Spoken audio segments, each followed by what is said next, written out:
Assalamu alaikum. Dear students, welcome to the class of Islamic Banking and Finance.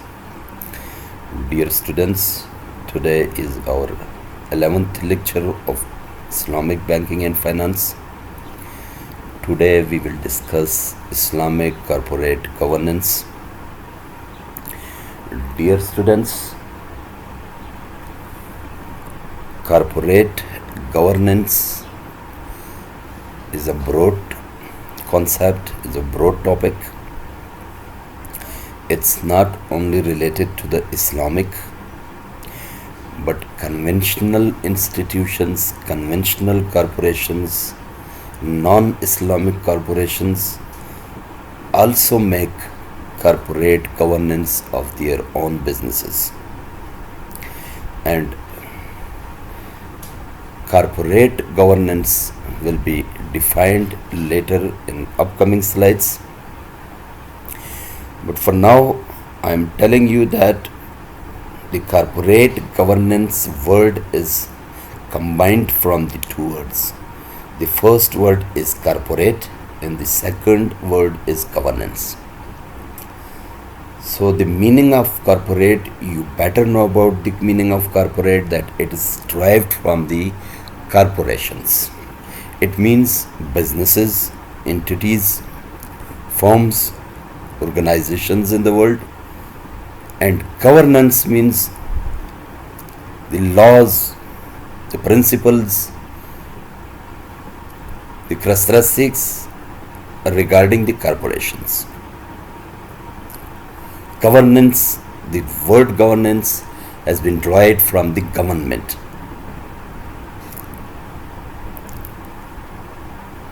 So it means that corporate governance is the government related to the business, related to the organization, related to the firm.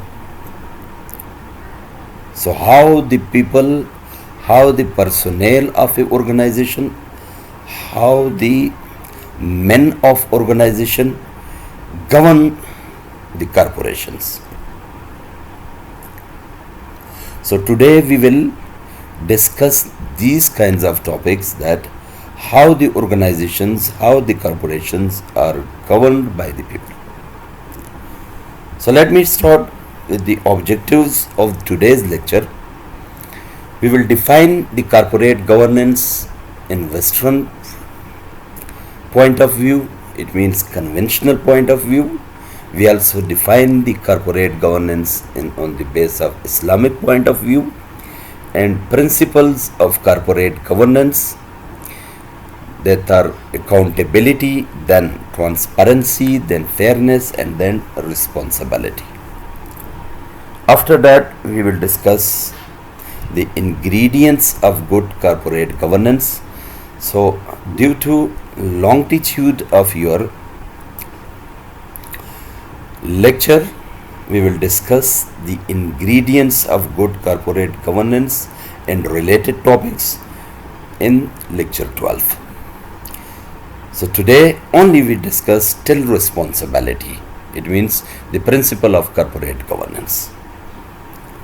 So first of all, we introduce the concept of corporate governance. In governing the corporation, man is the central element for the system to be the effectively working in the right route. You better know, man is everything for the business. Man is everything for the corporation. The corporation is formulated by the man. The corporation is run by the man. Corporation is closed by the man.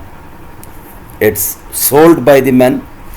Every transaction is related by the man. So man is the central element of the system of corporations for the purpose of effectively working in the right route. Right route means that achieving the organizational goal successfully. And we better know, every organization, small and large business and medium sized business, every business have a goal with them, have an ultimate goal with them. So achieving that ultimate goal successfully is the objective of business. So who will achieve this goal successfully? The man. So man is owner, man is creditor, man is everything. So you can see, man is the shareholder, mean owner, man is creditor, man is auditor, man is regulator, man is manager as well as the director. Every kind of function is performed by the man. Organization is carried by the men to the success. Organization is carried to the failure by the men. Organization is expanded by the men. It's diversified by the men. So every kind of performance is done by the men. So it manifests that men plays the paramount role in managing and leading to the attainment of company's vision and mission. So these are the goal. How to implement the mission of the organization, mission of the corporation, and how to achieve the vision of the organization. So only the man is the central point. Men will play the paramount role in managing and leading. So men will lead the organization, men will manage everything in the organization, such as managing of financing, managing of investments, managing of physical resources, managing of human resources, right? Managing of capital resources, financial resources. Everything is managed and leaded by the men in the organization to attainment, to achievement and getting the company's vision and mission.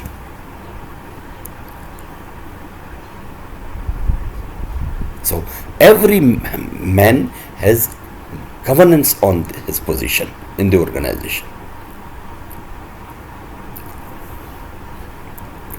So what is now corporate governance?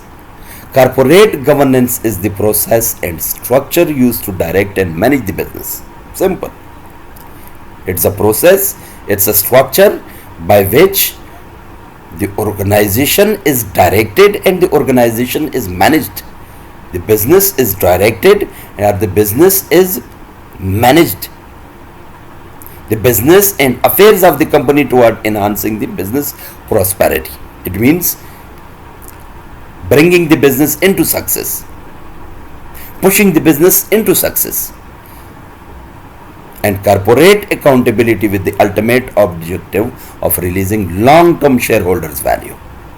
It means that to achieve the organizational goal, and organizational goal is maximizing shareholders' wealth or shareholders' value. And now who's shareholder? Shareholder is owner. So maximizing the owner's value, maximizing the owner's wealth, so, whilst taking into account the interest of other stakeholders. Not only corporate governance is related not only to the maximizing of shareholders' wealth, but also interest of other stakeholders. Interest of other stakeholders mean that not only maximizing the value of shareholders, value of owners, maximizing the wealth of owners, maximizing the wealth of shareholders, no. It is also related, the corporate governance is also related to the interest of other stakeholders, such as suppliers. Suppliers are also benefited by the business. The marketers are also benefited by the organization. The HR department personnel is also benefited from the organization. Every kind of internal and external stakeholder to the business is benefited from the organization. So organization must do on the best interest of its other stakeholders as well as shareholders. So shareholders are the main point, shareholders are the owners of business. So the main goal of the organization, the ultimate goal of the organization is to maximize the shareholders' wealth, to maximize the shareholders' value. But along with this, corporations, businesses must concentrate on the best interest of other stakeholders such as suppliers, such as managers, such as directors, such as leaders of the organization, researchers of the organizations, producers of the organizations, marketers of the organizations. So all these peoples are also concentrated by the business. So in short, the whole personnel, the organization must do on the best interest of the whole personnel of the organization. All stakeholders, internal and external stakeholders, must be concentrated on the business. So this is called corporate governance. Good governance is not simply about corporate excellence. So it does not mean that only the corporation is going in the best excellence. It's achieving it is success. It is the key to economic and social transformation. The good governance means good governance is a key to transform the economic and social prosperity. Transform the economic activities, economic deals and social deals. So good governance means to transform the economic, to transfer the social transformation. The corporations of today are no longer sheer economic entities. The corporations of today are not sheer economic entities. So they must perform on the base of good governance to transform the economic and social activities. These are the engines of economic and social transformation. So the organizations are engines to transform the economic and social activities. So only organizations bring economic prosperity and social prosperity, even political prosperity. So organizations contribute to the economic transformation. How? Every organization creates employment in the economy, pay taxes to the government, pay salaries to the personnel, to the employees. Every organization brings purchasing power to the people, to the personnel of the organization. So therefore we say that organizations are the engines of economic and social transformation. So if there are good governed organization in the economy, so they can transform the economic system of the country, economic system of the whole world, and they also will transform the social activities, the social prosperity into good prosperity. So corporate governance is the system by which companies are directed and controlled.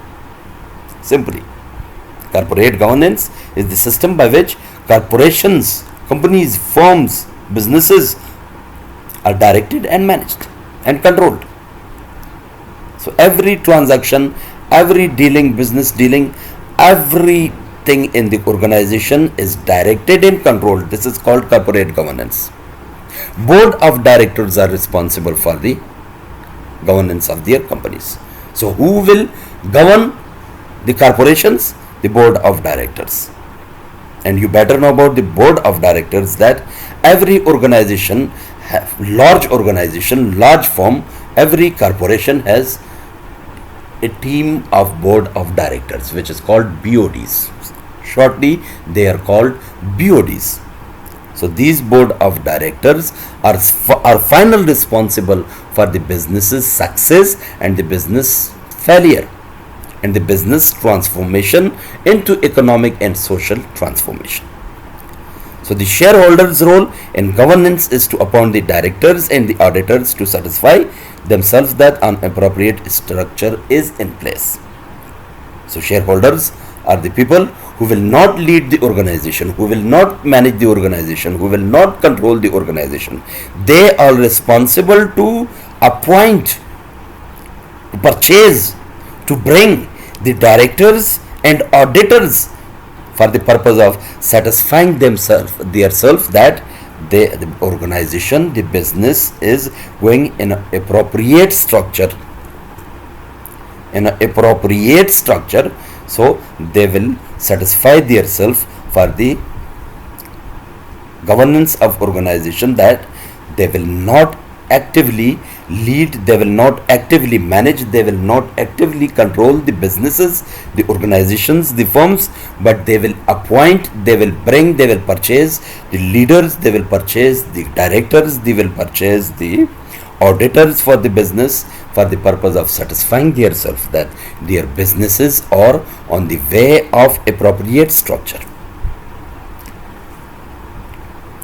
According to Anglo-Saxon definition, corporate governance refers to the set of mechanisms designed to maintain an appropriate balance between the rights of shareholders and the needs of the board and management, to direct and manage the corporation's affairs and ensure the companies optimizes over time the returns to shareholders. So you can see in the definition of Anglo-Saxon that there is not only the maximization of shareholders. They said that corporate governance brings a prosperity in the shareholders' value, the prosperity in the boards, the prosperity in the management as well. It means that there must be prosperity for the whole personnel, for the whole stakeholders, for the internal and external shareholders. It means that they must provide, they must pay a feasible taxes to the government. So government is a stakeholder. They must provide appropriate salaries to the whole personnel, internal personnel of the organization. So it's also a interest, best interest of the management. They must provide a good profit to the shareholders, profit to the suppliers, profit to the managers, to the leaders, to the directors, to the auditors.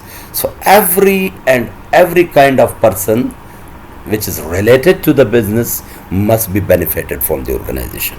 So Anglo-Saxon also say that corporate governance is not only the structure, the mechanism, the system that designed to enhance the success of shareholders' value, but also it will work for the best interest of the board of directors, for the best interest of the managers, for the best interest of the auditors and other personnel of the organization. In the view of corporate governance is concerned, the company directors, management as well as the auditors should perform their professional duties with the objectives of satisfying the needs of the shareholders and Allah as well. So when we look to the corporate governance definition, so we will add a word, that is Allah.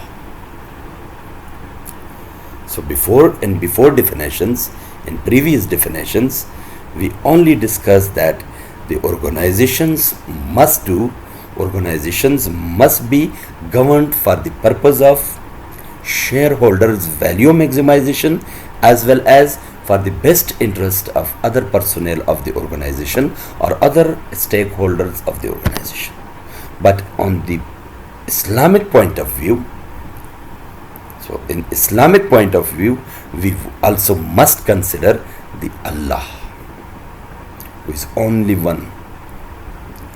So it means that we must bring a prosperity on the base of management, on the base of directors, on the base of auditors, on the base of other professional performers, for the purpose of satisfying the needs of all shareholders, all stakeholders, and as well as Allah. We must satisfy the need of Allah. That is what? That is our every action, every performance, every transaction must be on the base of Islamic principles, Islamic Sharia principles.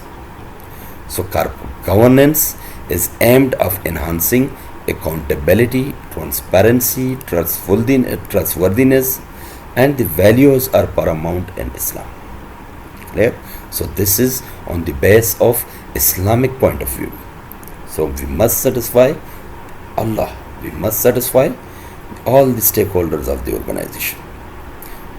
For this, we must governance the business for the purpose of, for the aim of enhancing accountability, enhancing transparency, enhancing the trustworthiness, the values on the base of Islamic Sharia principles. So now we will discuss the principles of corporate governance. That what are the principles of corporate governance? So there are 4 principles of corporate governance: the accountability, the transparency, the fairness, and responsibility. So let's discuss one by one. Accountability. The term of accountability, Muslims believe that they will be accounted for whatever they do in this world, as well as in thereafter. Hereafter, in life after death. When we re-alive back in the from the graves.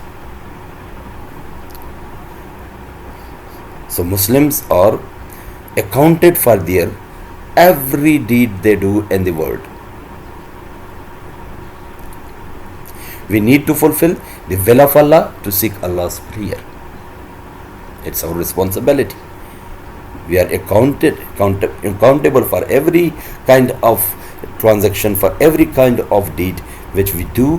Whatever we do in the world, we will be accountable for Allah. Every action must be in line with the Islamic teaching. Our actions must be parallel with the Islamic teachings. What Islam teaches us, we must do on the basis of those teachings. There should be no such fraud and material misstatement exist if the concept could be internalized and could be reflected in their conducts. So in every kind of conducts, in every kind of internalization, in every kind of material misstatement, so there should not be fraud, there should not be misstatement. So the Holy Prophet says that, peace be upon him, says, each one of you is a guardian, and each guardian is accountable for everything under his care. Anything which is under every guardian, he is responsible, he is accountable for that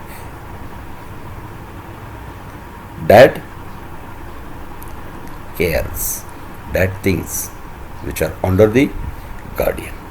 So Hazrat Muhammad sallallahu alaihi wasallam says that you are a guardian, every one of you is a guardian, and that guardian is accountable for everything under his care. Anything is in his care, under his care, he will be responsible for that. Next, transparency. The concept of transparency has been divulged by Allah in the following verse, in the following ayat. O ye who believe, when ye deal with each other in transactions involving future obligations in a fixed period of time, reduce them to writing. Let a scribe write down faithfully as between the parties. So it's about contract. So Surah Al-Baqarah, verse number 282. So every kind of your contract must be in writing, must be described, must be obligated. Every transaction which you will do in your business must be in writing, must be described, prescribed, must be in faithfully, must be transparent.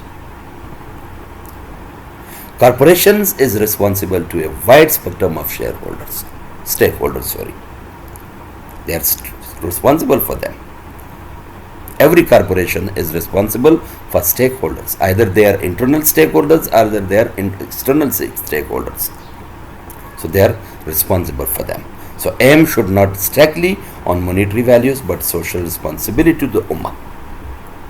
So every organization, we always say that organization has the ultimate value, which is maximizing shareholders' value. So Allah says, your purpose of the organization must not be only the maximization of shareholders' wealth, it will also concentrate on corporate social responsibility. So every organization must be social responsible to ummah, to the people, to society. So corporations should disclose information regarding its policy. That what is their policy? It will be disclosed to the public, disclosed to the ummah. Activities undertaken such as the CSR and the corporate social responsibility activities which are undertaken by the organization must be disclosed to the public, to the ummah, that how your organization is involved in the social responsibility. So Islam system urges integrity and honesty in the management. Islam teaches us that every manager must be honest, must be integrated. So they will bring, every manager in the business must bring integrity and honesty in their management decisions. So their decisions must be integrated and honest. So if he does not strive diligently to promote their welfare, he will not enter paradise with them. Al-Bukhari. So everyone who will not manage their management but in integrity and honesty, he will not enter in paradise. Next is responsibility. The concept of responsibility, the concept of trustworthiness stated in Surah Al-Anfal, verse number 27. O you who believe, betray not the trust of Allah and the Messenger, nor misappropriate knowingly things entrusted to you. The Surah Al-Anfal, verse number 27 says that if you betray Allah and Messenger, you will not enter into paradise. You must not misappropriate the things which you are knowing them. If you know that there must be integrity and honesty in your management decisions and you are not bringing these, so you will not enter into paradise. It is highly regarded virtues in Islam. Every individual within organization is required to subscribe the ethical conduct while carrying their commercial activities. For the purpose of carrying commercial activities, they must conduct with each other in an ethical behavior, in an ethical form. They must have ethical conducts. They must eliminate the ethical misconducts, misbehaviors, mismanagements. These are all elements which must be eliminated from the organization. So stewardship sense will lead all to utilize the positions. It means that every person which is authorized with a position, he is provided with a position, he must perform his position honestly and integrately. So entrusted upon them to best of their abilities is a form of submission to him. So any kind of position submitted to him, any kind of responsibility is submitted to him, he is regarded as that he will perform his best interest. He will be able to perform his submitted activity, submitted responsibility. So leaders should be judged by how well wealth is managed by using the Islam principle, not by how big the wealth grown. So they will not concentrate it only to grow the wealth. They must be concentrated on the distribution of wealth, equal distribution of wealth. What does it mean? Shareholder is provided by his obligated value. Managers are obligated by their own interest. Every personnel in the organization is provided by fair salaries, fair wages to them, according to their performance. So this is called the distribution of wealth. Not only the enlarging the wealth, but also they must concentrate on the equal distribution of the wealth. So trustworthiness is parallel with the concept of accountability. So responsibility is parallel with the accountability. So the Holy Prophet, peace be upon him, says that righteous businessmen will be raised on the day of judgment. A truthful merchant will be raised on the day of judgment together with the truthfuls and the martyrs. So the degree of a truthful merchant is equal with the degree of martyr, equal with the degree of truthful people. Truthful people. So it's not my words. These are the words of Hazrat Muhammad sallallahu alaihi wasallam. If the merchant, if the businessman is a truthful businessman, so they will be raised with the truthful and martyrs on the day of judgment. Next is the fairness. Islam implants collective decisions, the making of decisions, tolerance of decisions, civil and political liberty, and resolve it. So if there is a problem, so resolve it. It means that Islam is a base which provide the collective decision to the businessmen, to the managers, to the directors, that they must have a good decision making, they must have tolerance of decision making, they must have civil and political liberty, civil and political authority, civil and political freedom for them. And if there is a problem, collectively resolve it. Collectively resolve it if there is a problem. So there is a verse in Surah Al-Imran, verse number 159, because it is part of the mercy of Allah, that though those deal gently with them, were to sever or harsh-hearted, they would have broken away from about thee.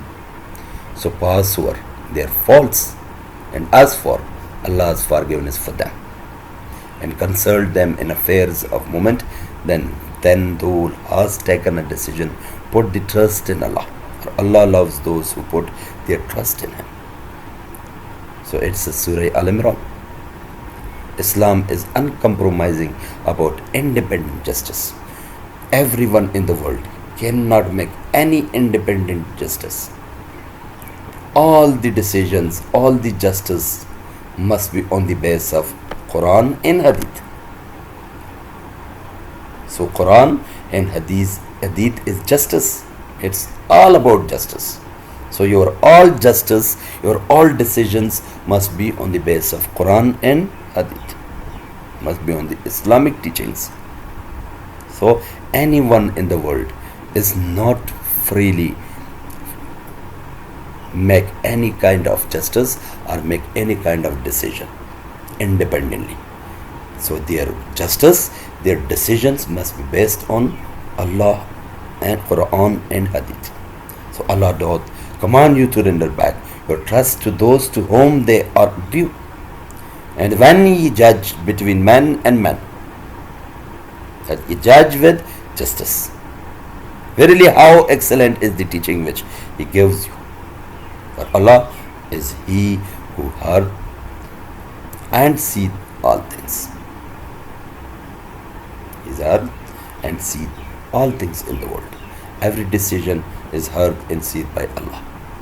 Every judgment of the person, every judgment of the mankind is heard and seen by Allah. So you cannot make any kind of independent judgment, independent decision. Either it is social, either it's economic, either it's organizational, either it's related to the business, to the entity, to the firm. But your every deed, your every decision, your every judgment is heard and seen by Allah. So this was your today's lecture. We will discuss the remaining part of corporate governance, that is ingredients of good corporate governance, in lecture 12 inshallah. For now, have a nice time, have a good time. Thank you so much.